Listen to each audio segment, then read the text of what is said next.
Selamat sore Pak Hengki. Selamat sore, Pak. Iya, gimana kabarnya Pak? Baik, puji Tuhan. Ya, puji Tuhan Pak Hengki, luar biasa. Terima kasih Bapak. Haleluya. Pada kesempatan ini Bapak mau berbagi dengan teman-teman dan teman-teman sangat banyak ingin mendengarkan bagaimana Bapak mengalami mujizat Tuhan. Bahkan Bapak sudah pernah mengalami kematian, sudah mati dan sudah dibawa ke kamar mayat pada waktu itu. Oke, teman-teman kita akan dengarkan bagaimana Pak Hengki akan menceritakan perjalanan hidupnya, seperti apa beliau sampai bisa mengenal Tuhan Yesus. Beliau tadinya tidak percaya Tuhan dan hidup, nanti beliau sendiri akan ceritakan. Oke Pak Hengki, silakan Pak, bagaimana kehidupan Bapak dulu? Iya, terima kasih atas kesempatan yang diberikan kepada saya. Saya ingin menyaksikan bahwa Yesus adalah juru selamat kita. Amin. Mengapa demikian? Karena saya dari latar belakang yang bukan Kristen dan tidak mengenal Tuhan. Saya hidup dalam keluarga yang menyembah berhala dan kami percaya kepada pemujaan-pemujaan. Sehingga pada saat saya masih muda, saya hidup di dalam, justru masuk dalam dunia yang gelap. Karena saya pernah menjadi penjudi, saya pernah menjadi orang-orang yang termasuk orang jahat karena suka berkelahi dan sebagainya. Dan saya juga belajar ilmu-ilmu macam-macam karena hidup saya benar-benar tidak memiliki harapan. Lalu pada suatu hari, saya mengalami satu peristiwa yang luar biasa, yaitu ketika saya pulang dari begadang bersama teman-teman geng saya kesakitan karena saya merasa kepala pusing, badan dingin, dan tubuh lemah. Waktu saya pulang, saya pikir hanya penyakit biasa. Tetapi apa yang terjadi? Saya ternyata sakit hari tian hari bertambah parah. Sehingga pada suatu saat, saya sudah diberi obat bermacam-macam, tapi karena kami keluarga miskin, kami tidak mau ke dokter. Sehingga banyak teman-teman, banyak tetangga memberikan macam-macam obat. Bahkan di dalam minum obat itu pun saya kadang masih diberikan jamu-jamu minuman keras yang menurut orang supaya bisa sehat. Dan berbagai-bagai nasihat, misalnya minta obat ke Purar, ke Klenteng, dan sebagainya. Tetapi ternyata makin hari keadaan saya makin parah. Dan pada hari yang ke-10 kurang lebih, atau mungkin hari ke-11 saya terguling-guling karena perut terasa seperti diremas-remas dan teriris-iris. Lalu saya berteriak kesakitan, tetapi saya tidak tahu harus bagaimana. Saya berdoa kepada apapun yang saya pernah tahu, tetapi tidak ada sedikit pun kesembuhan. Hari yang ke-12 saya tiba-tiba seperti mau buang air, dan waktu itu saya dibimbing oleh adik saya ke kamar mandi. Dari kamar mandi tiba-tiba darah itu muncrat keluar begitu banyak sehingga menyembur ke tembok-tembok kamar mandi dan keluar hampir 5 kali, 6 kali begitu. Saya lemas dan hampir pingsan, jadi gendong adik saya, lalu tetangga ribut karena darah saya itu merah, biru, hitam, coklat itu membusuk dan mengalir di selokan-selokan tetangga. Maka beberapa tetangga datang segera menengok, melihat, lalu beberapa membawa saya naik becak ke dokter di Kampung Rambutan, Semarang. Ternyata dokternya menolak karena ngeri melihat saya, langsung saya harus dibawa segera ke Karyadi, Rumah Sakit Karyadi Semarang. Lalu karena kami tidak punya apa-apa, ada tetangga punya mobil call pickup untuk material itu, saya diangkat itu, dibawa menuju ke Rumah Sakit Karyadi dengan ibu saya, dengan adik saya, dan supir dari call itu. Nah, pada waktu di tengah perjalanan, saya melihat jalan itu tiba-tiba menghilang di depan mata saya. Mobil ini seperti berjalan di awan-awan. Lalu tiba-tiba pula saya melihat dosa-dosa saya, kehidupan saya sejak kecil. Segala yang saya lakukan sepertinya satu demi satu seperti sebuah film itu mulai berputar. Terlihat begitu nyata, saya terheran-heran apa yang terjadi. Dan tiba-tiba setelah sekian banyak kejadian-kejadian kehidupan saya, dosa-dosa yang saya lakukan itu seperti membelit saya.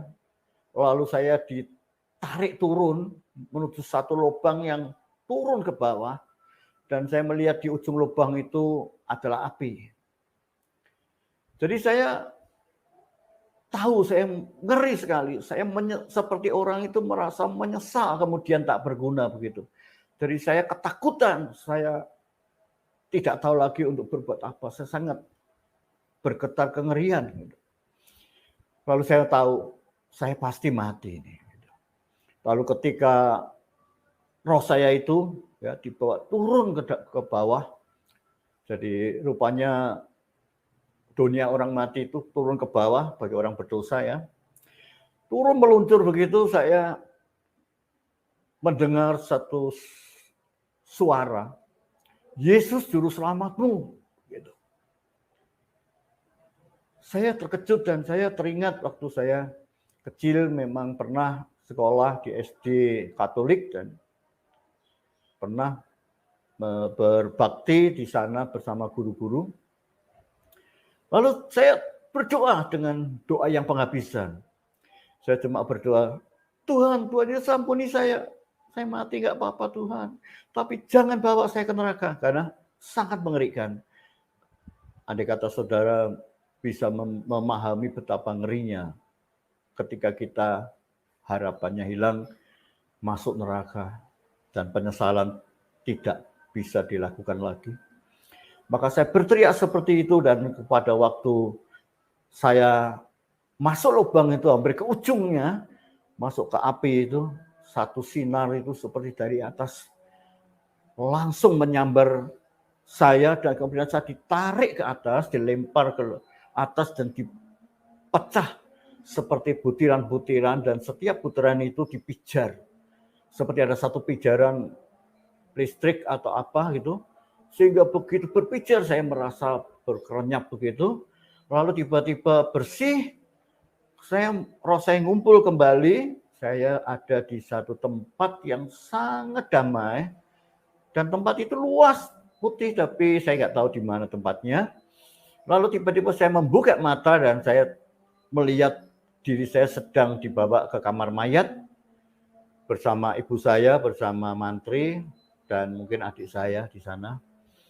Dan saya berkata, Mah, saya berkata ibu saya, karena saya panggil Mama, Mah minta minum Mah. Karena rasa haus yang sangat besar. Mama saya terkejut, mantrinya terkejut berhenti ketika melihat saya hidup.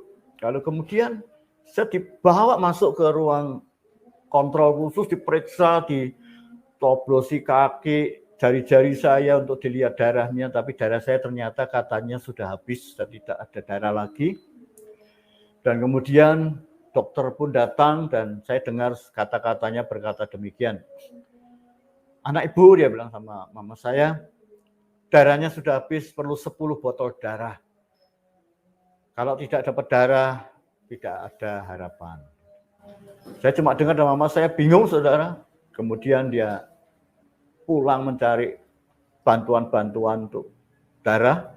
Ternyata tidak tahu kenapa Tuhan izinkan tidak ada darah yang bisa diambil, karena darah PMI ada satu darah O yang sama dengan darah saya, diambil ternyata rusak.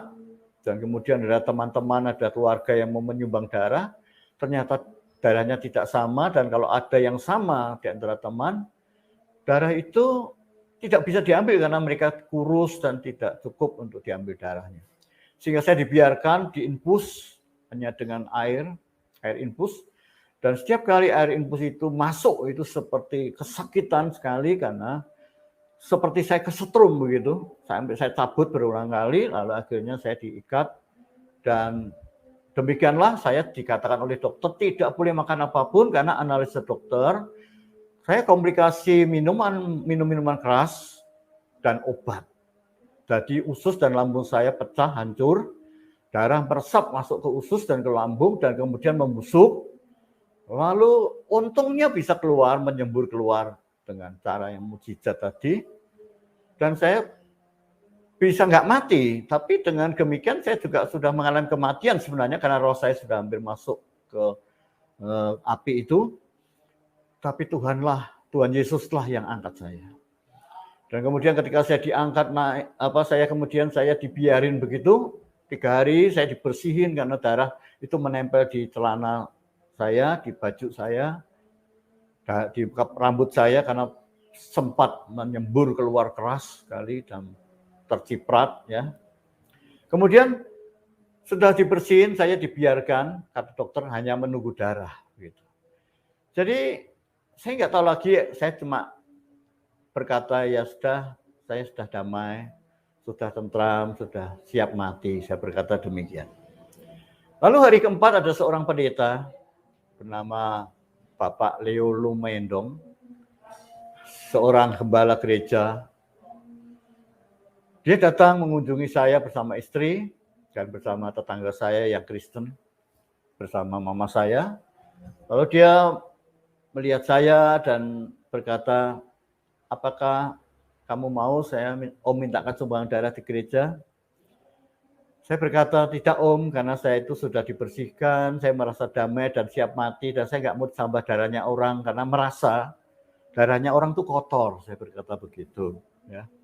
Lalu dia berkata, oh kalau begitu baik, mari kita berdoa ya, percaya sama Tuhan. Saya bilang, ya Om, saya pasrah. Apa yang terjadi ketika dia berdoa suami istri, di tengah doa tiba-tiba dia berhenti, lalu dia berkata begini kepada saya, kamu mau dipakai Tuhan mau enggak? Gitu. Saya berkata, saya enggak tahu Om, bagaimana sih dipakai Tuhan, pokoknya saya pasrah aja lah Om. Gitu. Baik kalau gitu kamu janji 100% hidupmu dipakai Tuhan. Ya Om, saya pasrah aja. Lalu kemudian dia berdoa kembali dan dia pulang jam 7 kurang lebih jam kunjungan besuk. Jam 1 malam saya terbangun dan saya kaget karena saya bisa turun dari ranjang karena ingin buang air kecil. Padahal saya itu tidak bisa bangun karena tubuh saya itu kata teman-teman, kata keluarga membiru dan kaku. Tapi saya bisa turun dengan sedikit melambat pelan-pelan sampai kamar mandi, lalu saya kembali tidur dan besok pagi jam 6 saya terbangun, saya merasa sehat dan saya merasa lapar gitu. Kemudian saya menunggu mama saya datang. Ternyata mama saya berkutu kaget melihat saya sudah turun dari ranjang duduk di pintu keluar kamar. Lalu dia tanya, kenapa kamu? Oh saya sudah sembuh mah, saya mau pulang aja. Dia kaget, dia senang sekali tapi juga bingung. Lalu saya lapar mah cari makanan gitu. Lalu kemudian ada tetangga yang bawa makanan di situ, tetangga di rumah sakit itu, tetangga yang merawat entah apanya, dia bawa kentang, saya makan kentang rebus, dan saya kepingin makan yang enak-enak begitu, saudara. Lalu papa saya datang, saya bilang, Pak, saya minta tolong berikan makanan yang enak-enak, apa saja, lontong opor, atau gulai, atau apa, macam-macam. Papa saya bilang, enggak boleh kamu, dokter bilang enggak boleh makan, bubur sumsum aja enggak boleh, karena lambungnya pecah. Saya bilang, enggak apa-apa, Pak, enggak peduli, pokoknya Papa berikan aja lah. Saya lapar sekali, pengen makan.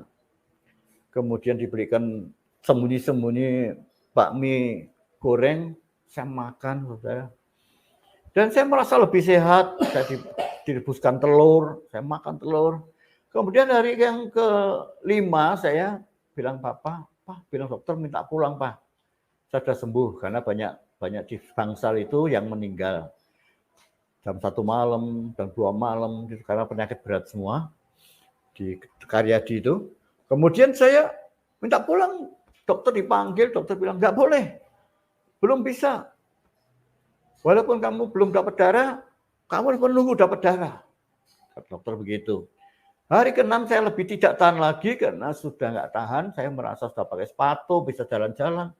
Saya bilang, dokter saya minta pulang. Nggak bisa, harus di ronsen dulu. Hari ke-7 saya di ronsen, saudara. Disuruh puasa, ronsen. Saya di ronsen hari ke-7. Hari ke-9 saya menunggu. Dari 9 ronsen jadi pagi. Jam 9-an kurang lebih ya. Dokter melihat ronsen saya dan dia melihat saya. Dia agak heran begitu, lalu dia bilang begini, baiklah kamu sekarang boleh pulang. Saya pulang tanpa darah, saudara.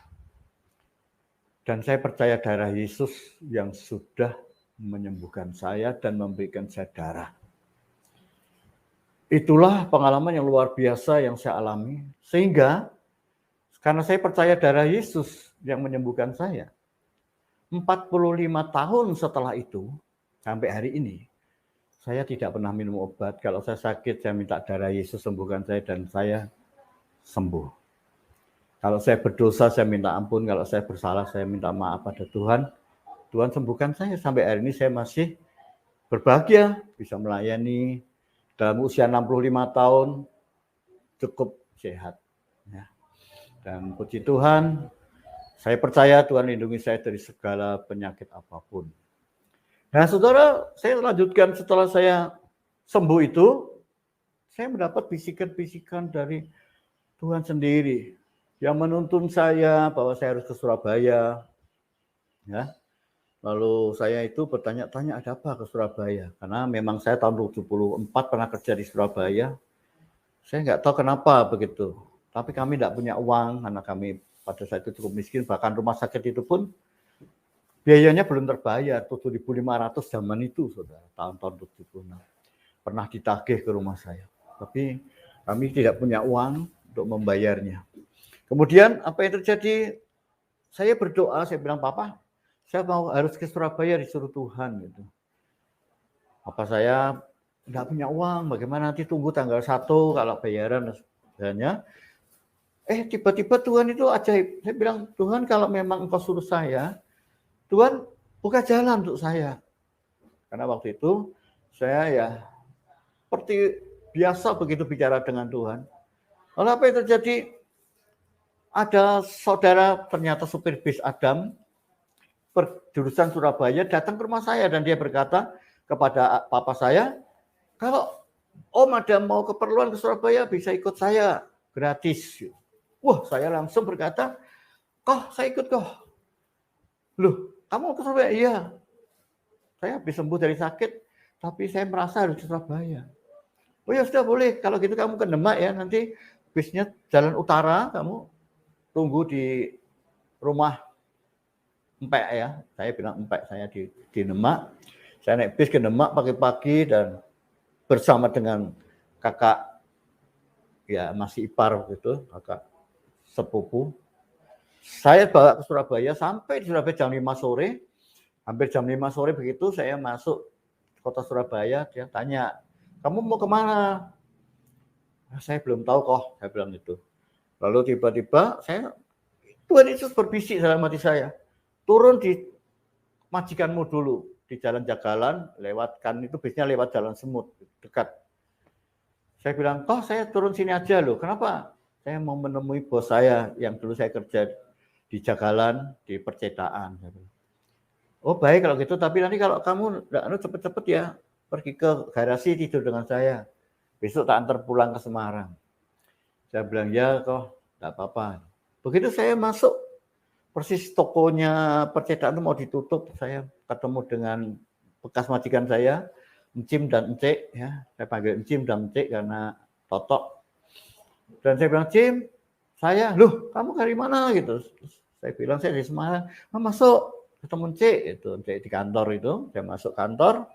Lalu kemudian Encik bilang, "Kamu dari mana?" "Saya dari rumah, Cik, dari Semarang, baru sembuh dari sakit." Puji Tuhan sudah sembuh. Nah, terus mau kemana? Nggak tahu, Dek. Mau cari kerjaan nggak? Begitu. Saya bilang, oh iya, maulah kalau ada kerjaan. Lah betulan, Cik itu 3 hari ini cari pegawai, belum dapat. Kamu datang kalau mau kerja, bener ya? Betul, saya mau gitu. Jadi saya langsung kerja. Nah, disitulah saya bekerja, dipercaya menjadi penagih, ya, di kantor-kantor Pertamina, PLN, dan sebagainya, karena percetakan ini membuat buku nota dan sebagainya di sana. Apa yang terjadi? Saya mulai diajak teman masuk ke gereja Embong Sawu. Waktu itu pendetanya kembarannya Pak Willy Kuswandi. Dan saya di sana setia berbakti bersama ikut kaum muda juga. Saya izin sama majikan, dikasih sepeda motor Yamaha Twin. Ya. Saya pergi ke Embong Sawu dari Jagalan tiap minggu, tiap kaum muda Sabtu. Lalu saya ketemu dengan beberapa kaum muda, anaknya pendeta lain yang bernama Pak Andreas Sucipto, yaitu nama Tionghoanya Sotekjiu. Ya. Dia punya gereja Talitakum di daerah Kenjeran sana. Dan saya dikenalkan oleh teman saya 3 ini, kakak beradik, kepada papahnya yaitu pendeta Sutekjiu atau Andreas Sucipto itu. Kami dolan bermain bersama-sama sampai beberapa waktu kemudian. Tiba-tiba saya dipanggil secara khusus, dia bilang gini, Nep sini, Om mau bicara. Saya bilang ada apa Om? Saya pikir karena waktu itu ya ada sedikit hubungan baik dengan anaknya, pikir mau diambil mantu atau apa, saya nggak tahu begitu. Tiba-tiba dia bilang gini, kamu harus sekolah kitab ya, Om yang biayai. Saya bilang, Om sekolah kitab itu gimana Om? Ya sekolah kitab ya sekolah belajar Alkitab. Nah, terus ada apa Om? Gunanya apa? Ya belajar Alkitab supaya pintar ngerti Alkitab. Oh Alkitab tuh bisa dipelajari di sekolahan ya Om. Bilang begitu karena saya tidak begitu ngerti. Kemudian apa yang terjadi? Saya bilang lalu bagaimana Om? Sekolah Alkitab di mana Om? Di Tawangmangu, di SAT Tawangmangu, Sekolah Alkitab Tawangmangu, yang dipimpin oleh Ibu Tante saya panggil Tante Walker, Ibu Dorothy Walker, ya Walker ya. Kemudian saya bilang, lah Om enak nggak sekolah kitab itu? Wah ya nanti ada puasa, ada pagi-pagi bangun doa pagi, lalu kemudian ya harus kerja bakti, belajar dan sebagainya. Wah kalau gitu saya nggak mau Om, saya bilang begitu. Kenapa? Karena saya sudah hidup enak Om, saya di majikan saya ini sudah seperti anak, jadi dikasih kamar bagus sendiri, dikasih sepeda motor, dipercaya, gitu. Makan enak-enak. Kemudian apa yang terjadi? Om Andreas Sucipto ini berkata, ya sudah kalau kamu tidak mau, berdoa saja sama Tuhan. Tanya. Ya Om, saya acuh aja, saya pikir nggak mau saya sekolah kitab gitu. Begitu saya pulang, beberapa hari kemudian saya mulai mendengar suara Tuhan kembali. Ya. Sebenarnya saya mengalami kasih Tuhan itu begitu besar ya. Saya agak mundur sedikit, saya kerja di situ itu. Tuhan itu seperti mendampingi saya tiap hari. Saya mengabarkan Injil kepada pegawai-pegawai orang Madura dari percetakan itu. Saya tidak takut, saya merasa bahagia karena Tuhan itu selalu di mana-mana bersama dengan saya. Seperti saya naik motor ya, lewat jalan raya yang padat di Surabaya itu, kalau saya tahu padat, becak itu berseliweran, becak orang Madura itu nekat aja gitu, bahaya sekali. Tapi saya itu damai aja karena Tuhan itu terasa bonceng begitu. Jadi mungkin nggak tahu pengalaman ini apakah dialami juga oleh orang lain. Makanya sampai hari ini saya bilang saya itu kenal Tuhan. Bukan kenal Tuhan dari Alkitab atau kenal Tuhan dari kata pendeta siapapun atau profesor siapapun tidak. Saya kenal Tuhan itu jelas.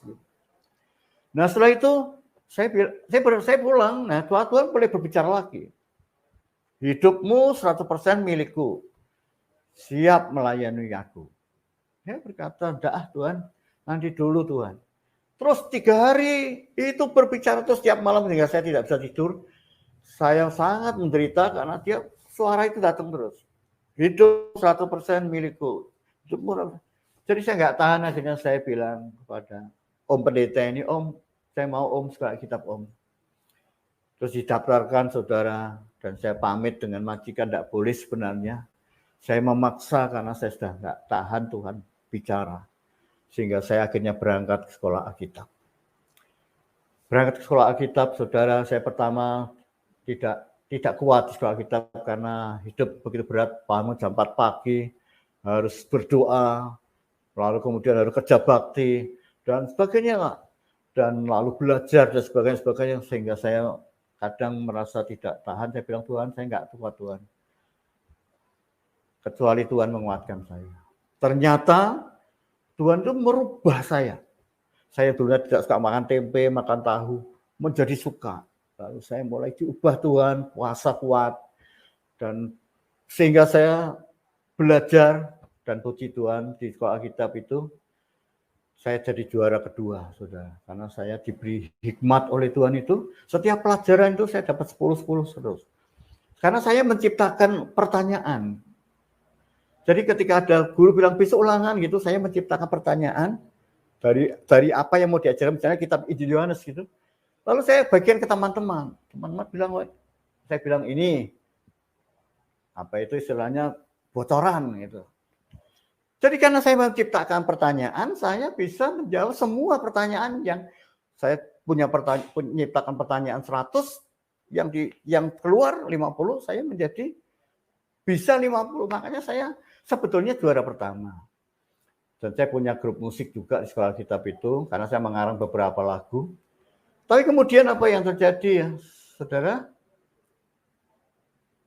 Saya lulus dengan baik. Saya menjadi pengerja pertama di Jepara, di gerejanya Pendeta Robinson Hutapea. Kemudian masuk kelas 2, saya keluar lulus, saya jadi pengerja di pendetanya Madianus Sutopo atau Om Wadim ya, di gereja Immanuel Pantekosta Immanuel di Tulungagung. Dan saya bertemu dengan Bapak Yermerim, Daniel Alexander dan lain-lain. Kami ikut melayani dalam tim Dalam Suci dan sebagainya. Karena saya sering Tuhan itu memberi ilham-ilham, memberi bisikan-bisikan. Ya, saya kira Roh Kudus juga bekerja dalam banyak hal. Sehingga saya itu mendoakan orang sakit, orang kerasukan, Tuhan tolong. Sehingga sampai pada singkat cerita, saya cukup kenal banyak hamba-hamba Tuhan di sana. Lalu pada tahun 1980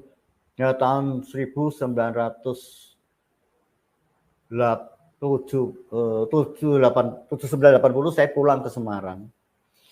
Lalu saya bergabung ke keluarga Sangkakala yang dipimpin oleh Pak Adi Sutanto. Lalu saya jadi penginjilnya bersama dengan Pak Thomas Didimus.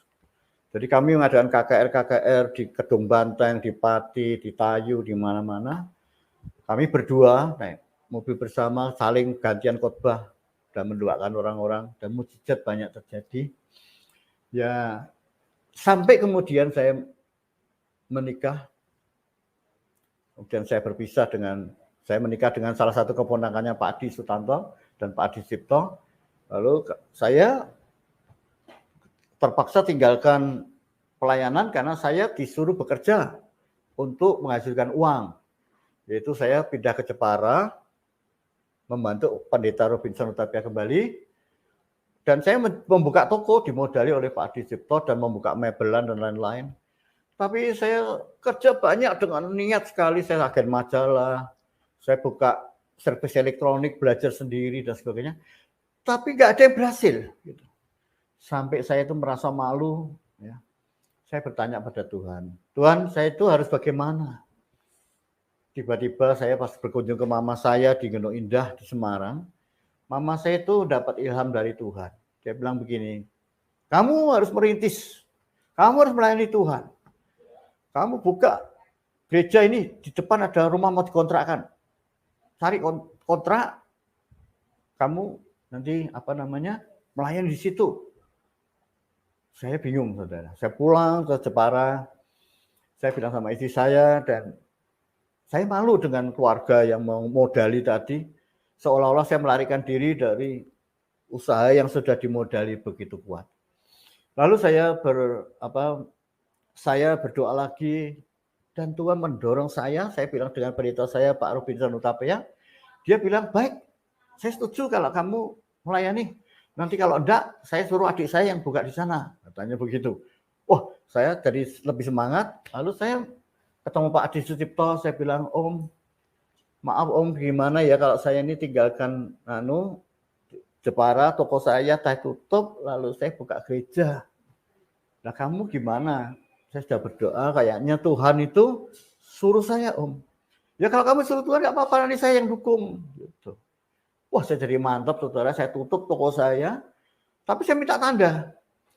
Saya bilang sama mama saya, Mah nanti kalau betul itu dari Tuhan, begitu saya datang ke rumah mama, nanti ketemu dengan yang punya rumah, karena yang punya rumah itu nggak tahu siapa gitu.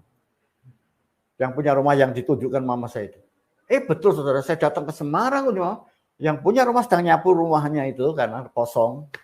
Saya bertemu Bu, itu seorang pegawai dari provinsi, ya di dalam Pahlawan sana. Saya bilang, Bu, rumahnya dikontrakan ya? Oh iya, begini-begini. Akhirnya apa saudara? Jadi kita kontrak. Dan pendeta Robinson Hutapea datang bersama saya melihat rumah itu, dia berkata, baik dah, kamu di sini. Puji Tuhan, jadi saya di bawahnya dia, saya buka merintis. Tapi dari nol, saudara. Anak saya waktu itu masih umur 1 tahunan, 2 tahunan kurang lebih. Ya. Saya merintis, tidak tahu bagaimana, apa yang harus saya lakukan. Lalu apa yang terjadi? Saya mulai pasang pelang, ya bukan pelang gereja, hanya di lespang saya itu saya tulis Yesus Juru Selamatmu. Gitu. Karena saya itu yakin betul. Pada daerah Ngeno itu waktu itu daerah sangat fanatik. Ada tetangga itu seorang Kristen, kursinya itu menyewakan kursi, tapi kursinya itu ada tulisannya Haleluya, itu dia hapusi karena takut. Namanya Pak Bambang. Jadi orang di situ takut. Tapi saya pasang, saudara orang-orang minta maaf yang lewat tuh selalu baca Yesus Juru Selam, Yesus Selam gitu. Saya nggak peduli saudara. Lalu apa yang terjadi? Mujizat mulai terjadi. Ada orang sakit, kerasuan, saya doakan sembuh. Lalu orang-orang mulai melihat saya sebagai pendeta. Lalu saya mulai ngumpulin beberapa adik kecil-kecil, mama saya ikut membantu. Lalu mulai ada tetangga ikut 1, 2. Lalu ada dukun, anaknya sakit saya doakan sembuh, masuk gereja dan seterusnya. Terus mulai bertumbuh. Gereja ini tidak resmi karena saya tidak mendaftarkan karena ini penginjilan ya sudah. Kemudian saya berdiri dalam GPDI. Jadi karena saya didukung Pak Robinson Hutapea, saya ikut GPDI, Gereja Pantekosta di Indonesia. Tapi kemudian dari cabang Semarang, dari gereja Semarang GPDI, itu marah besar. Karena dia berkata, ini gereja liar, tidak berizin. Gitu. Lalu kemudian dia buka GPDI juga di situ. Waduh, saya resah. Sudah. Saya resah apa yang saya harus buat Tuhan? Saya bertanya, ada jemaat kurang lebih 50 orang pada waktu itu. Tahun-tahun kira-kira 80. Saya buka 84 Oktober tanggal 5. Merintis pertama. Lalu beberapa tahun kemudian mulai timbul perlawanan seperti itu. Saya dilaporkan ke RT, dilaporkan ke RW. Gereja liar sebagainya, tapi Pak RT malah baik dengan saya, bilang ada orang melaporkan kamu, itu pendeta, itu saya bilang sudah biarin aja Pak RT, karena saya baik-baik saja. Kemudian saya jadi RT di situ 2 kali, jadi baik sekali dengan lingkungan. Kemudian apa yang terjadi? Tiba-tiba tahun 90 itu ada Bimas Kristen Bapak Suradi waktu itu kenal baik dengan kami, datang ke gereja ngomong-ngomong, saya bilang Pak, nah aku pindah sinode biar Pak, ya aku bantulah gitu. Jadi saya ditawari mulai dari om saya CKI, karena dia presiden CKI, apa itu Pak Distanto, ada Pak Wisnu itu gereja GBI dari Jakarta, ya Pak Wisnu kalau salah, terus ada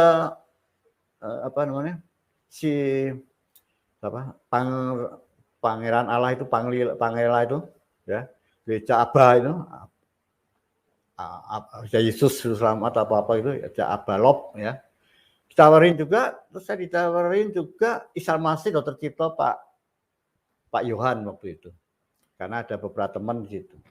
Saya berdoa, Tuhan apa yang harus saya lakukan, gereja mana yang harus saya pindah, karena saya sudah tidak bisa di GPDI karena saya harus ditutup. Lalu apa yang terjadi? Saya berdoa. Tiba-tiba ada satu teman berkata gini, kamu mau gabung gereja Pantekosta enggak? Gitu.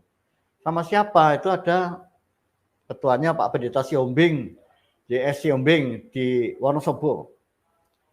Oh gitu ya, itu gereja apa? Gereja Pantekosta. Oh Pantekosta apa? Immanuel apa?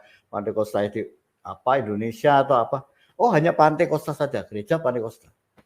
Saya berdoa, saudara. Saya berdoa, Tuhan, apakah saya harus bergabung di gereja ini? Ini gereja kecil, sinode kecil. Ya.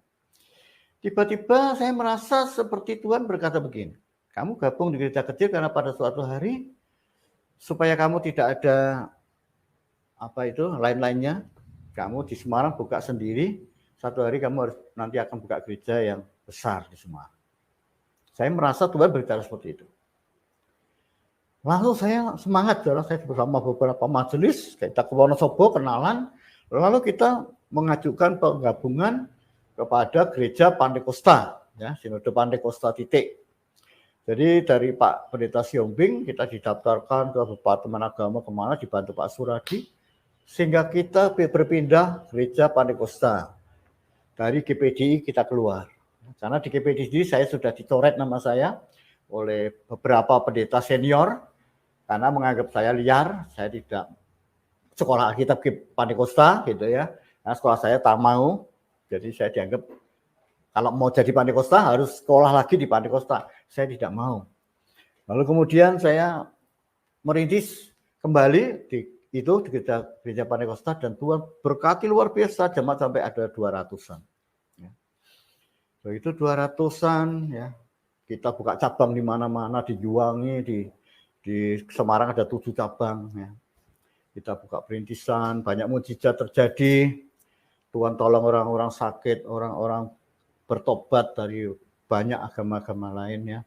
Percayaan dari ateis, dari ya termasuk salah satu paling hebat itu adalah papa saya sendiri yang mau bikin baptisan di gereja saya, mau berak-berik gereja, mau bakar Alkitab dan sebagainya. Tapi saya temui dan Tuhan menolong dia, bertemu dengan dia secara pribadi, sampai dia menyesal, bertobat, menerima Yesus dan saya sendiri yang membaptiskan. Ya, kemudian dia menjadi satu kesaksian bagi banyak orang dan kemudian banyak orang mengikut Tuhan. Sekarang masih hidup, umur 90 tahun. Ya. Jadi Tuhan itu, Tuhan Yesus begitu nyata luar biasa. Kemudian apa yang terjadi? Saya merintis di itu, gereja Pantekosta. Tahun 98 ternyata rumah itu mau ambruk, saudara. Karena itu kontrak ya. Naik, terus kontraknya naik, rumahnya kebanjiran. Karena di Genuk itu terkena banjir. Ya, jadi lantainya rusak, apa-apa rusak, rumahnya itu mau runtuh. Saya bilang sama yang punya rumah, Bu, saya mau beli rumahnya aja ya Bu, enggak usah kontrak ya. Wah, enggak bisa Pak, itu untuk anak cucu saya gitu. Lalu saya bingung. Lalu ada sumbangan dari Pak Adi Cipto dan Dr. Timotius membeli tanah di depan gereja.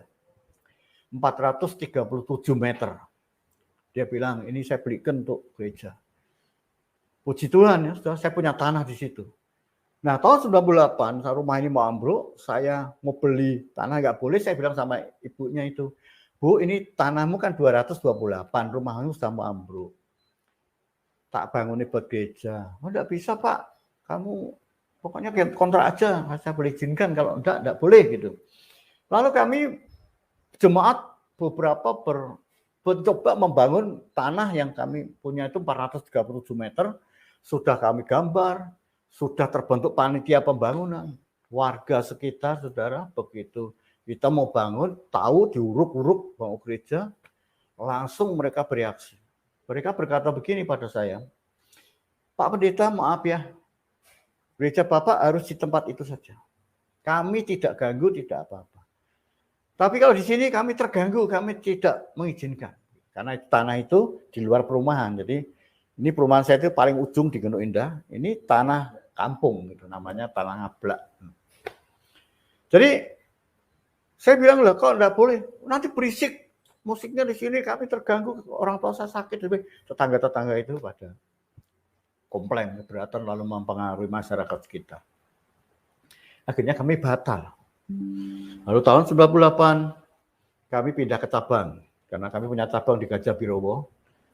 di Sidomukti ya, maksud saya, bukan di Gajah Birowo. Lalu kami cari kontrakan di Gajah Birowo nomor 24. Kita kontrak, kita bongkar rumah itu, rumahnya mengizinkan untuk gereja.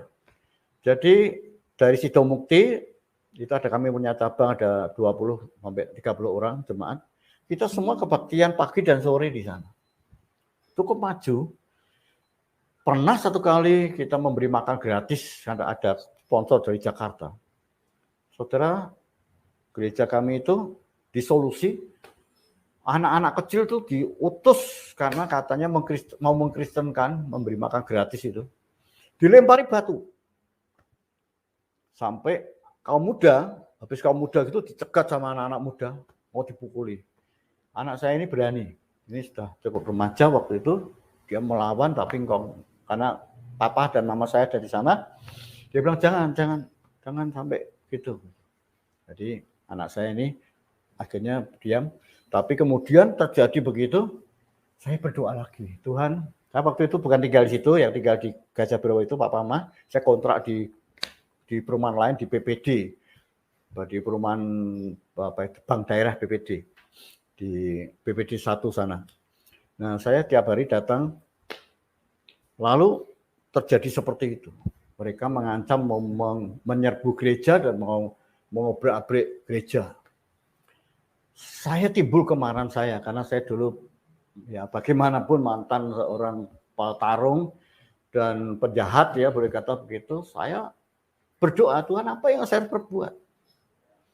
Saya mulai muncul perasaan harus melawan gitu. Saya pikir apa yang saya buat, Tuhan beri saya hikmat.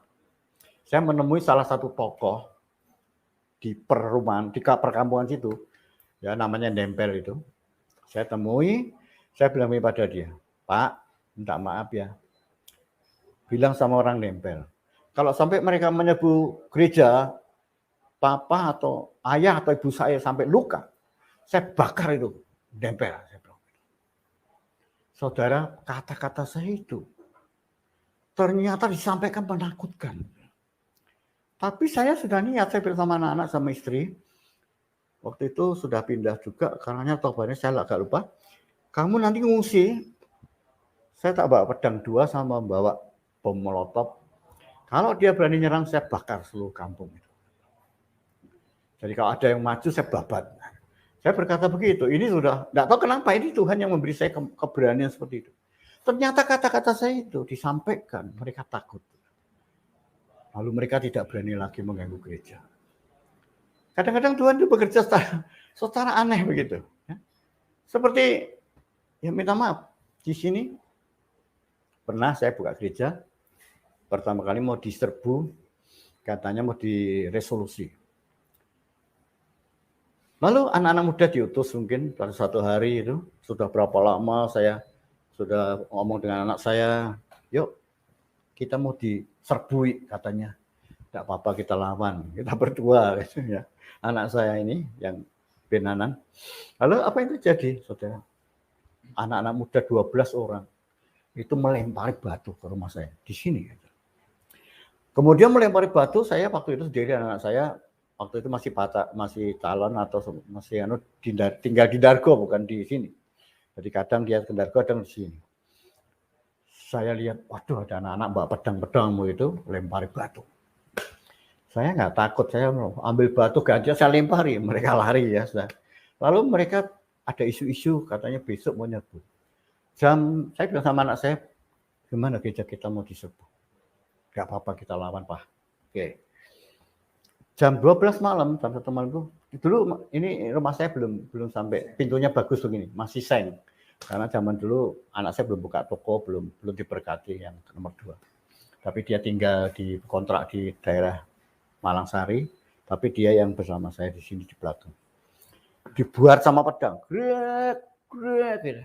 Jadi seng gelombang, gara pedang, grek. Saya dengan anak saya lihat, wah ini datang, ya tegat ya. Jadi saya sama anak saya lewat belakang, muter kampung situ, tak bawain tombak, sama dia bawa pedang. Saya berdiri di tengah dalam ini. Saya berdiri begini, saya bilang. Lalu mereka lewat, 12 anak muda remaja bawa pedang 2, bawa kendaraan, ambil kelihatannya. Begitu saya lihat saya berdiri, mereka, Pak, permisi Pak, permisi Pak, permisi Pak. Lalu mereka lari. Begitu mereka lari, yang naik motor jatuh, bangun lagi, diturun lagi, jatuh lagi. Oh, langsung geblas semua. Terus saya sengaja, ini berarti ada orang di sekitar sini yang main-main. Saya sama anak saya, yuk kita keliling kampung. Jadi saya bawa tombak saya itu memang suka mainan senjata itu ya. Ya bukan untuk apa-apa, hanya gemar aja gitu. Saya punya tombak itu besi, sininya bekas arit saya buat tombak. Saya seret sengaja terkampung. Grek gitu, orang-orang lihat suara besi. Mereka inceng-inceng itu. Lalu ada satu warga di belakang, tetangganya anak saya. Ada apa Pak? Itu anak-anak kurang ajar, lempari batu rumah saya. Oh itu orang sana. Terus gimana Pak? Ya sudah, kita cegat, tadi lari semua. Di sana saya tak bilang itu mesti itu dalangnya sana. Saya tahu. Terus dia bilang, saya tak bilangan ini. Sejak itu saudara nggak berani ganggu lagi. Jadi kadang Tuhan itu bekerja secara luar biasa. Makanya kami itu, saya karena hidup dari Tuhan, dituntun Tuhan, diberi makan Tuhan, hidup melayani Tuhan, ya segalanya berharap sama Tuhan. Gitu. Amin. Sehingga hari ini puji Tuhan, kebaktian kami biasa dilakukan karena di kampung dan tetangga-tetangga sekarang baik karena kami membangun masjid juga. Ya.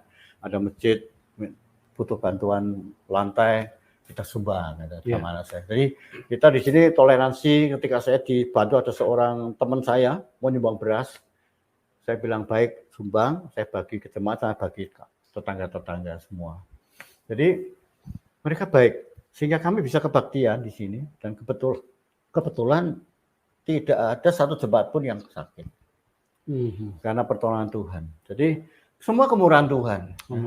Jadi makanya kami apapun itu tidak bisa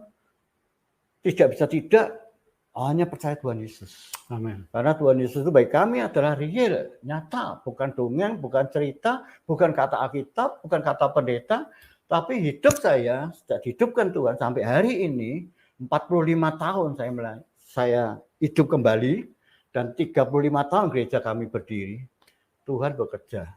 Walaupun sekarang karena kami pindah di sini belum punya gedung gereja, sehingga kami masih berdoa untuk di belakang masih ada tanah 300 untuk kami bangun 3 tingkat, butuh dana 2M paling tidak menurut perhitungan saya. Saya masih tunggu ya. Saya percaya saya tidak pernah berharap siapapun, saya nggak pernah minta siapapun ya. Dan saya hanya percaya bahwa kalau Tuhan memang mengizinkan, gampang itu ya.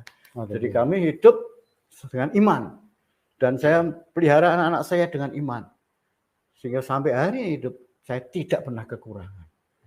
Tuhan itu bisa kirim apapun meskipun jemaat sekarang karena beberapa sudah meninggal, tinggal 30-35 orang. Tapi Tuhan pelihara. Amin. Tuhan pelihara ya. Tuhan juga berkati anak-anak dengan masing-masing talenta, masing-masing kemampuan, mereka bisa hidup sendiri, bisa bisa mencukupi, bahkan mereka setiap bayar persepuluhan. Haleluya. Saya karena begitu percaya Tuhan dan mengasihi Tuhan, saya kasih perpuluhan sama Tuhan itu 30%, Pak.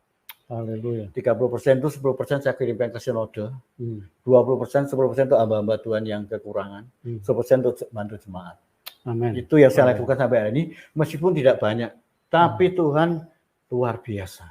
Haleluya. Makanya kalau ada orang bilang jangan percaya Yesus atau apapun, kami berkata, bagaimana kami bisa menyangkal Dia yang kami lihat secara nyata, kenal secara jelas.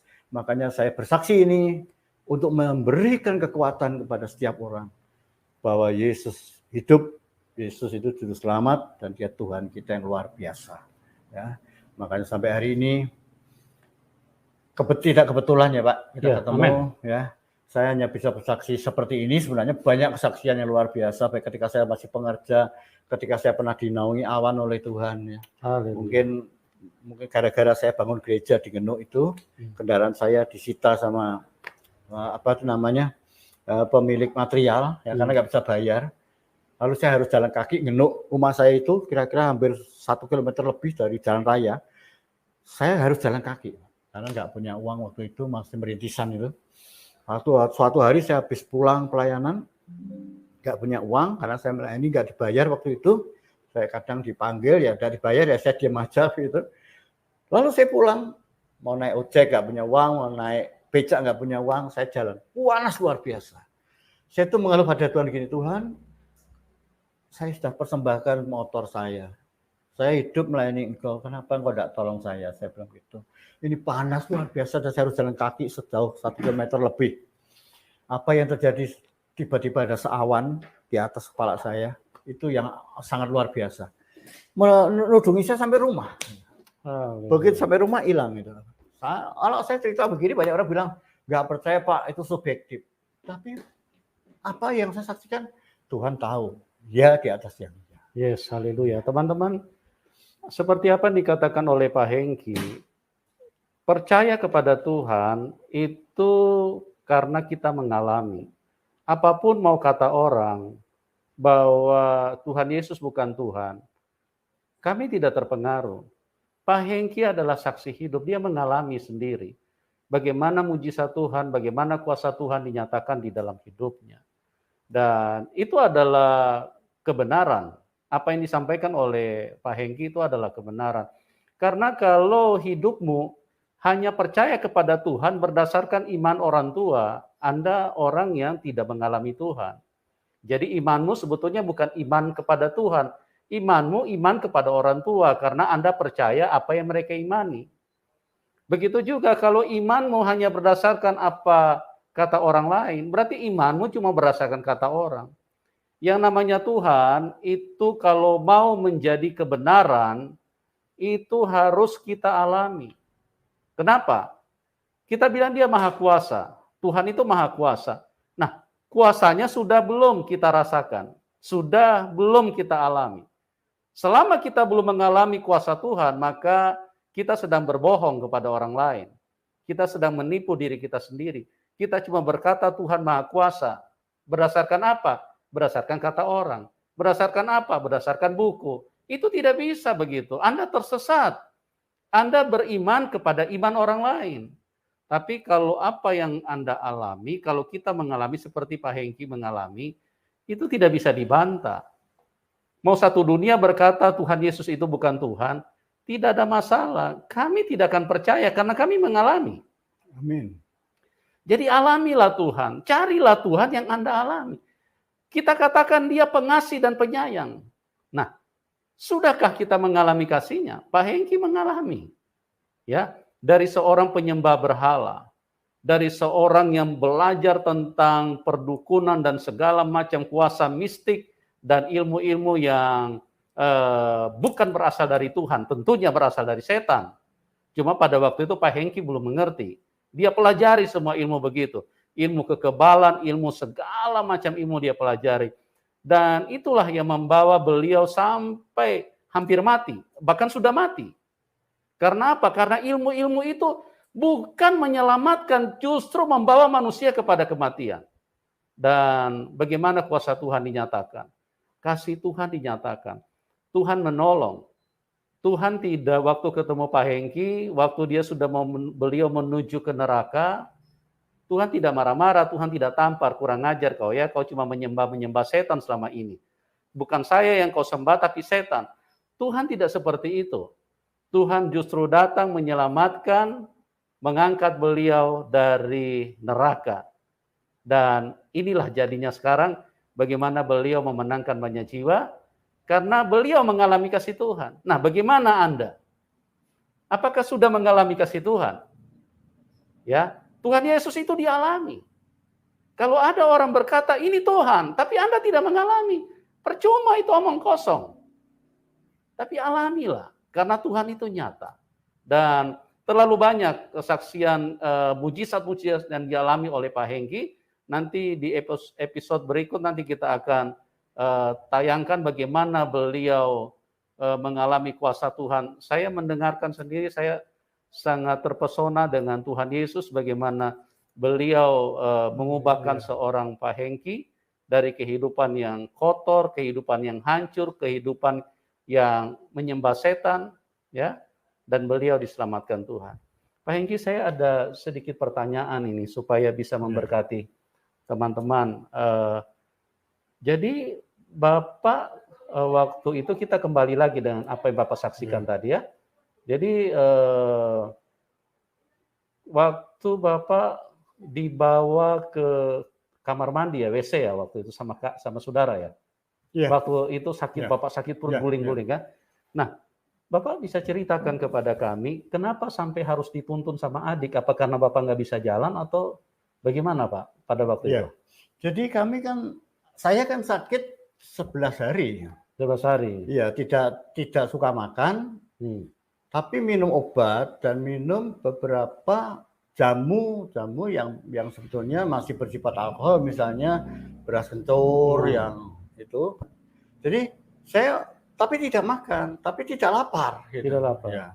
Tapi merasa lemas kan, jadi karena tidak makan sudah 11 hari. Jadi saya hanya tergeletak, bisa berjalan ya tertatih-tatih. Gitu. Nah makanya ketika saya bilang sama adik saya, aduh saya kok merasa sakit buang air besar, makanya saya minta dituntun.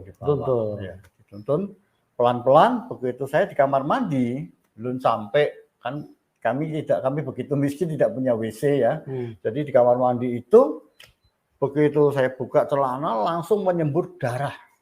Darah itu hampir satu manci, kurang lebih keluar ya. Keluar gitu. Itu merah, hitam, biru, ada cairan, ada gumpalan-gumpalan melompat keluar sampai ke kepala, sampai ke dinding, sampai ke celana dan ke baju. Jadi terciprat begitu rupa. Jadi dalam pengertian Bapak sudah tidak bisa jalan itu sampai meminta saudara untuk... Artinya tertatih-tatih kalau berjalan sudah nggak terhuyung-huyung kan gitu, sudah nggak makan dan sakit 11 hari ya, jadi begitu Pak.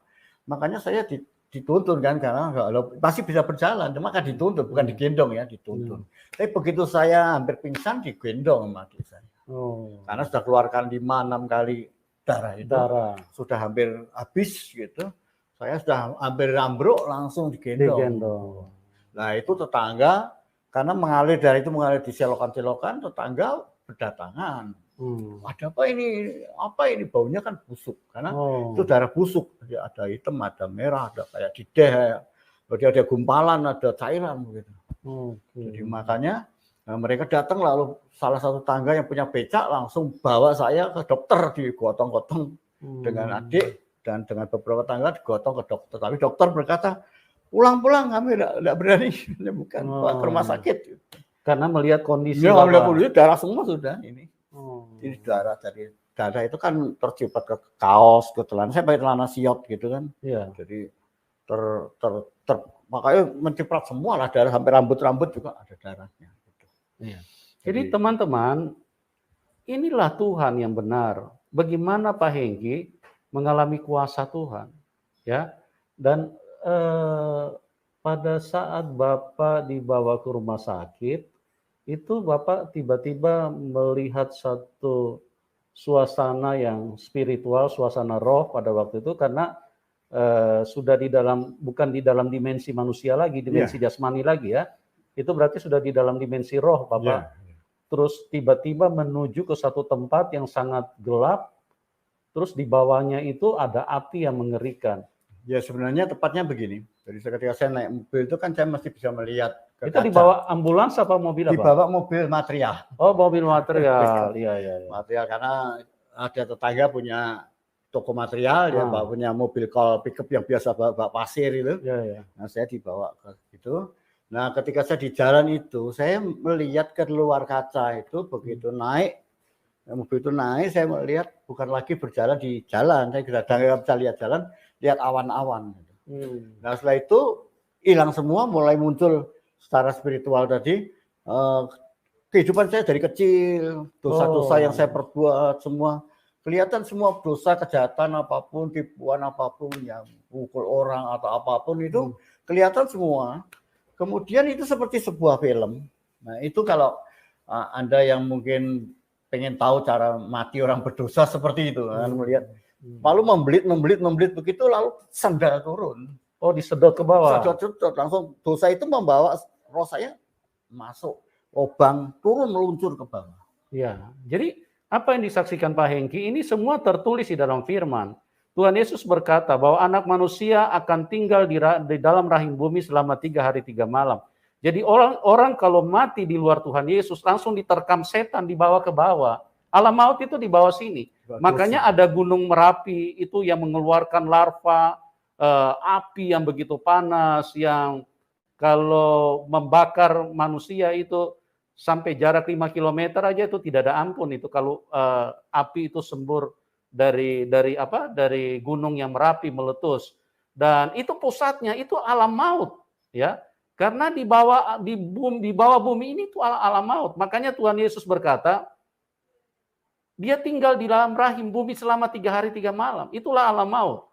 Jadi hanya Alkitab yang bisa menjelaskan itu. Hanya Alkitab itu kebenaran. Oleh sebab itu teman-teman, jangan berlambat-lambat. Mungkin Anda saat ini sedang mencari kebenaran. Mungkin Anda sedang mencari Tuhan yang benar. Tuhan Yesus itulah jawabannya. Seperti yang dikatakan oleh Pak Hengki tadi, dia dengar suara.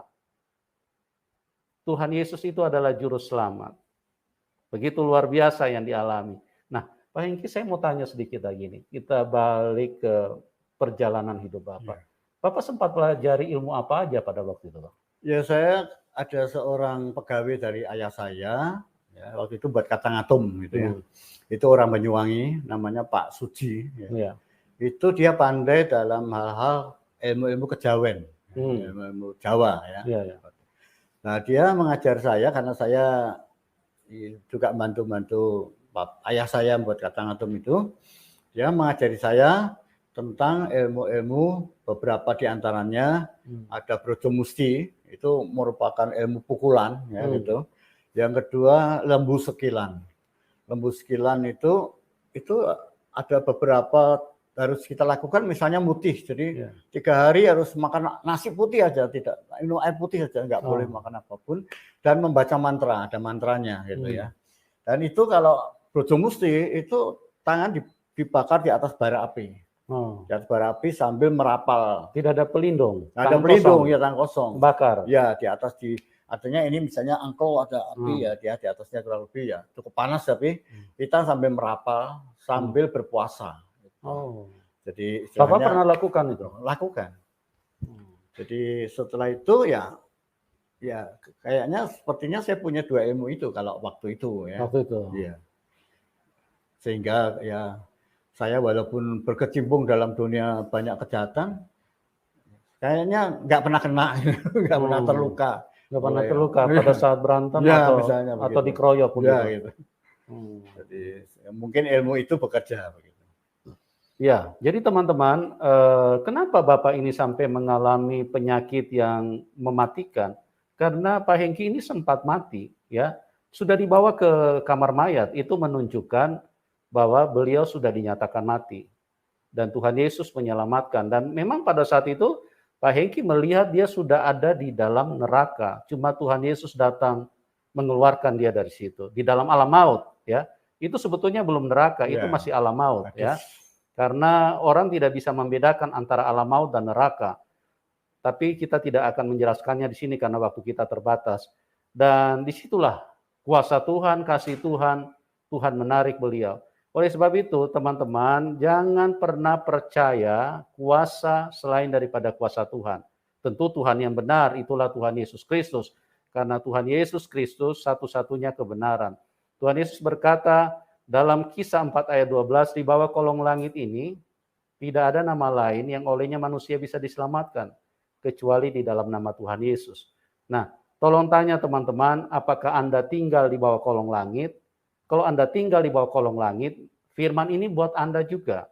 Ya, kecuali Anda sudah tinggal di atas kolong langit, nah baru ini tidak perlu untuk dirimu. Ya, selama Anda tinggal di bawah kolong langit, dengar firman Tuhan. Jangan sampai menyesal, ya. Saya sebagai hamba Tuhan, saya mengasihi siapapun Anda. Sekalipun ada yang mengatakan, kami membenci dirimu, kami membenci Anda, kami tidak suka, ya. Tidak masalah, itu tidak penting, ya. Sekalipun kalian benci kami, tidak penting itu. Yang penting kasih Tuhan bisa sampai kepada semua manusia. Tuhan Yesus mengasihi hidupmu. Oleh sebab itu jangan terlambat, ingat bahwa di bawah kolong langit ini tidak ada nama lain yang olehnya manusia bisa diselamatkan. Pak Hengki adalah contoh yang nyata, sudah dibawa ke alam maut, dan bagaimana Tuhan melepaskan dia dari neraka yang begitu mengerikan, dan beliau begitu ketakutan saat itu, karena suasana yang tidak bisa dilukiskan, kecuali Anda pergi ke situ baru Anda tahu. Ya, jadi jangan sok-sokan, jangan menentang Tuhan, jangan menghina Tuhan. Tuhan Yesus mengasihi hidupmu, siapapun Anda. Tuhan Yesus itu adalah Tuhan yang benar, karena Tuhan yang benar itu dibuktikan dari kasih-Nya. Firman Tuhan berkata, jikalau kamu ditampar pipi kanan, berikan juga pipi kirimu. Wow, itu bukan perkataan manusia, itu perkataan Tuhan. Dan Tuhan Yesus berkata juga, berdoalah untuk musuh-musuhmu, dan mintalah berkat buat mereka. Dan inilah Tuhan yang benar. Kalau dalam hidup ini hanya ada dua kuasa, kuasa Tuhan dan kuasa setan. Ya, kalau kuasa setan itu adalah kuasa si jahat. Dia terus menjahati manusia, oleh sebab itu berhati-hatilah. Ciri-cirinya sangat mudah untuk mengetahui setan atau Tuhan. Karena setan itu selalu memberdayakan supaya manusia jadi jahat. Dia menciptakan pertikaian, pertengkaran, perselisihan, iri hati, amarah, kebencian, ya, pikiran kotor. Makanya pikiran manusia kan selalu sudah punya istri masih ingat perempuan yang lain. Itulah setan, ya. Ya, sudah punya satu istri masih mau dua, sudah punya 4 masih mau 13. Nah, ini bahaya sekali manusia ini. Itu pikiran kotor, pikiran cabul, itu dari setan, saudaraku. Oleh sebab itu, dengarkan baik-baik, hanya Tuhan Yesus, dialah yang mengasihi manusia, dialah yang menyelamatkan manusia. Dia mengajarkan supaya kita hanya boleh punya pasangan, satu istri atau satu suami, hanya satu, tidak boleh lebih. Karena dari awal penciptaan Tuhan, pelajari sejarah. Dari awal Tuhan menciptakan hanya satu laki-laki, satu perempuan. Satu Adam dan satu Hawa. Tidak ada satu Adam terus ada 4 Hawa di situ. Itu tidak benar. Ya, Tuhan tidak pernah menciptakan 4 wanita di situ. Misalnya Hawa, Hawi, Hewo, Hawu. Tidak ada, cuma Hawa saja. Nah, itu sebabnya berhati-hatilah, dan mengenal Tuhan yang benar itu sangat simpel. Oleh sebab itu teman-teman, pastikan dirimu sebelum Anda koid, sebelum habis waktumu, sebelum Anda mati, pastikan bahwa engkau telah menerima Tuhan Yesus, karena Tuhan Yesuslah juru selamat. Begitu Pak yang Bapak dengar? Nah, mungkin bisa ditambahkan sedikit. Silakan Pak, silakan. Saya mau tambahkan sedikit, saudara-saudara yang saya kasihi. Ada banyak orang berkata bahwa kesaksian saya ini subjektif, artinya hanya saya yang berbicara tanpa saksi, gitu. Tapi kalau saya boleh bilang, yang pertama sebelum yang pertama, ada orang lain berkata begini, oh iya Pak, saudara saya juga pernah mati Pak, tapi kemudian bangkit bukan karena Tuhan Yesus. Saya bilang begini, saudara-saudara, saya itu betul-betul mati karena darah saya habis. Jadi kalau ada orang mati karena koma atau mati karena masuk angin atau apa, lain. Saya itu darahnya keluar semua habis, sampai tidak punya darah, dan ketika saya disembuhkan Tuhan, itu tidak ditambah darah 1 tetes pun. Makanya sampai hari ini, kesaksian saya itu yang pertama adalah benar-benar mati, gitu. Dan benar-benar hidup kembali tanpa ditambah darah manusia. Amin. Ya. Haleluya. Yang kedua, saya katakan bahwa yang saya saksikan itu ada orang-orang saksinya. Misalnya pendeta yang mendoakan saya, Pak Pendeta Leo Lumendang yang sudah meninggal, sekarang ada istrinya masih hidup. Jadi, boleh ditanya. Ada orang-orang yang pernah mengantar mama saya ke rumah sakit. Ada papa saya yang sampai sekarang masih berumur 90 tahun yang tahu, yang memberi saya minum susu ketika saya sudah kaku begini. Itu masih hidup ada. Ya. Dan juga ada tetangga-tetangga di daerah Jalan Rambutan 1 Kota Semarang. Itu yang mungkin masih ingat bagaimana darah saya mengalir di sepanjang selokan. Dan masih ada satu orang lagi yang membawa saya, tukang yang namanya Pak Samino, yang sekarang bernama Benyamin, dia karena sudah dari Kristen, dulunya belum Kristen, ya.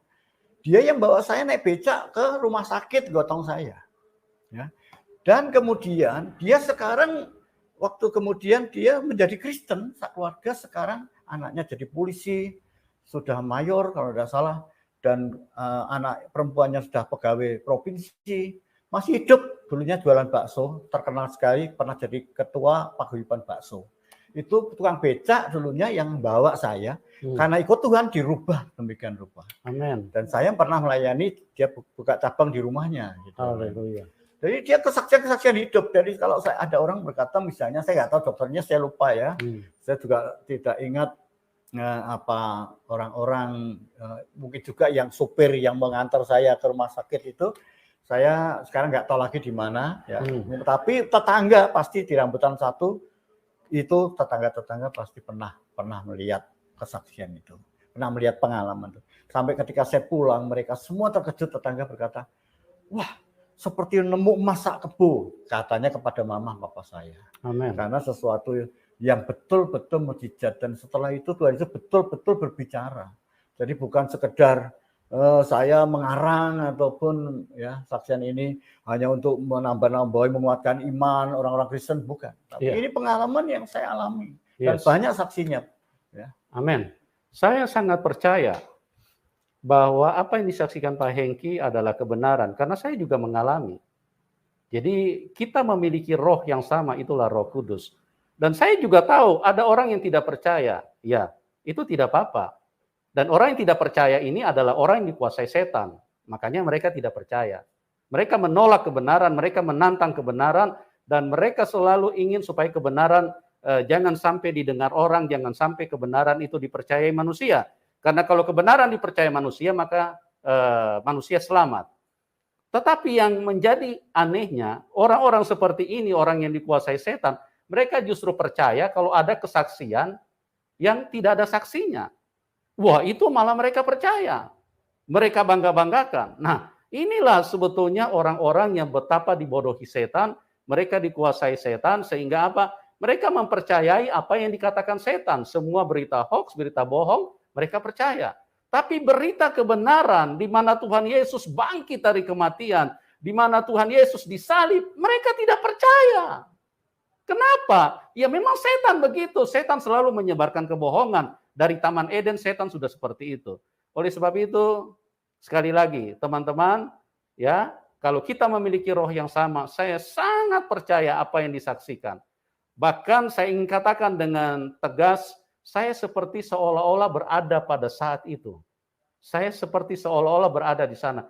Karena yang mengerjakan itu bukan seorang Pak Hengki, itu adalah Roh Kudus. Dan saya memiliki roh yang sama, dan pada waktu beliau bersaksi, saya seperti dibawa di situ, ada di situ pada waktu itu, dan saya menyaksikan itu. Karena di dalam roh, kita itu menembus, melewati dimensi ruang dan waktu. Kita tidak dibatasi dimensi ruang dan waktu. Itulah kuasa Tuhan. Dan terlalu banyak mujizat yang dialami oleh Pak Hengki. Nanti kalau Tuhan berkenan, di waktu mendatang kami akan tampilkan beliau untuk menceritakan bagaimana kuasa Tuhan yang begitu luar biasa. Bahkan ayahnya dari Pak Hengki sendiri masih hidup sekarang, dan beliau pernah mau membunuh mereka semua yang sudah percaya Tuhan Yesus. Dan ini dialami. Karena apa? Karena orang yang kesetanan tidak suka orang percaya Tuhan Yesus. Karena memang antara Tuhan dengan setan itu, dari dulu setan itu paling tidak suka dengan Tuhan. Ya, jadi dia melawan. Tapi apa yang terjadi? Dari orang tua beliau, orang tua dari Pak Hengki ini mau membunuh mereka satu keluarga, mau dibaptis dengan darah bukan dengan air. Coba di dalam gereja mau dimandikan darah semua, tapi apa yang terjadi dengan kuasa Tuhan? Ya, beliau masih hidup sekarang, berusia 90 tahun. Nanti kalau Tuhan berkenan kita akan tampilkan beliau. Bagaimana Pak Hengki sebagai anak pada saat itu cuma angkat tangan mau istilahnya mau menenangkan papanya, dan papanya mundur dan tidak bisa mendekat kepada beliau. Dan bagaimana kuasa Tuhan, beliau sekarang ini menjadi orang yang percaya kepada Tuhan Yesus. Luar biasa kan? Carilah Tuhan, dan Tuhan Yesus mengasihi hidupmu, tidak peduli apapun latar belakangmu, mau dompet tebal, dompet tipis, dompet robek, dompet kosong, Tuhan Yesus sayang Anda. Ya, mau ateis ke, mau apapun kepercayaanmu, Tuhan Yesus sayang. Tuhan Yesus itu baik, dia sayang semua sama manusia. Kalau setan itu sangat benci manusia. Makanya setan itu, salah satu produk setan yang paling tertinggi, dia munculkan kebencian, dan dari kebencian yang begitu memuncak, manusia akan saling membunuh. Setan itu haus darah. Makanya setan itu selalu bilang halal darahnya. Karena apa? Karena manusia. Pokoknya setan itu tidak suka dengan manusia. Dia sangat marah dengan manusia. Oleh sebab itu, mengenal Tuhan yang benar sangat gampang. Karena Tuhan itu adalah kasih. Dia pengasih dan penyayang. Kalau engkau berjumpa dengan kasih, maka dunia ini akan jadi surga. Karena apa? Karena kasih itulah yang membuat segala kedamaian, keindahan bisa ada di dalam hidup manusia. Kalau di luar kasih apa? Kebencian, pertikaian, pertengkaran, perselisihan, adu jotos, ya, ujung-ujungnya saling bunuh. Bukan hanya saling membunuh, setan bawa dan binasakan kita. Oke Pak Hengki, terima kasih banyak Pak buat kesaksiannya luar biasa. Amin. Kami berdoa Bapak tetap semangat, tetap setia dan tetap dipakai Tuhan. Amin. Sampai saat ini beliau sudah usia 65 dan dari 45 tahun lalu beliau tidak pernah minum obat. Ya bukan berarti beliau tidak percaya dengan obat, tidak. Tapi karena pengalaman dengan Tuhan seperti itu. Bagaimana mujizat yang dialami, tanpa darah pun beliau masih hidup. Itu mujizat Tuhan, ya. Beliau bukan berarti beliau melarang untuk kita tidak boleh minum obat. Silakan kalau Anda mau minum obat, silakan, tidak ada masalah. Ya. Tapi ini kesaksian pribadi bagaimana dia begitu mempercayai Tuhannya, bahwa kuasa Tuhan itu sangat nyata dan tidak pernah berubah. Sampai saat ini beliau tidak pernah minum obat, hanya mengandalkan Tuhan. Oke, terima kasih Pak Hengki. Terima kasih. Ya, dan terima kasih juga buat teman-teman yang sudah bersama dengan kita. Doa kami buat Anda semua, Tuhan Yesus menyatakan kebaikannya, kemurahannya, kasih karunia-Nya, supaya kita semua bisa pulang ke surga. Dan salam kemenangan buat kita semua. Amin. Haleluya.